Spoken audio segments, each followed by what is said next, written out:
One of President Trump's top advisors is hoping for a zero-tariff future between the U.S. and the European Union, even as the ripple effects of Trump's sweeping new tariffs begin to hit economies around the world. In a recent virtual appearance at a political event in Italy, Elon Musk shared his vision of a future where the U.S. and the EU operate as a free trade zone. But, as it stands, the EU faces a hefty 20% levy on all goods entering the US. World leaders continue to respond. UK Prime Minister Sir Keir Starmer and French President Emmanuel Macron have pledged to coordinate their strategies on any retaliatory measures. Meanwhile, protests have erupted across dozens of US cities, as tens of thousands voice opposition to Trump's policies since his return to the White House. Australia, too, is feeling the pressure now, facing a baseline 10% tariff from the U.S. Prime Minister Anthony Albanese, has stated that Australia won't retaliate with its own tariffs. Peter Draper explains, "This is the right call. Imposing counter-tariffs would only hurt Australia more and provoke further retaliation from the U.S. administration," he adds. That can't be relied upon for stable deals.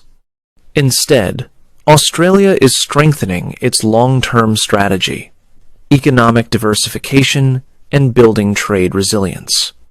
Australia exports around 40% of its goods to China, but just 5% to the U.S., so while sectors like beef may take a hit, overall, the country is less vulnerable to U.S. pressure. He warns that this move by Trump could push Asia-Pacific countries closer to China, giving Beijing a golden opportunity to deepen regional ties at the expense of U.S. influence. Across the world in New York, the impact of Trump's tariffs is already being felt. Scottish business, especially whiskey distillers and salmon exporters, are bracing for price hikes. At Caledonia Bar, with over 130 Scottish whiskies in stock, owner Jeff Winslow says prices will rise. If sales slow down, they may shift focus to American-made spirit.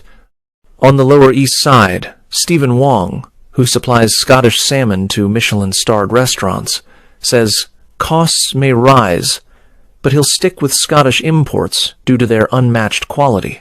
Some products just aren't produced in the U.S., he notes. Scottish business leaders are urging the U.S. to rethink its tariff strategy. Chambers of Commerce warn that, while tariffs are rarely helpful, it's their job to navigate these economic headwinds and help businesses adapt. As prices climb and trade tensions escalate, Scottish exporters face an uncertain future in one of the world's most competitive markets. This is Current Info, bringing you the latest in global economic shifts and what they mean for everyday businesses. Don't forget to like, subscribe, and hit the bell icon for more updates.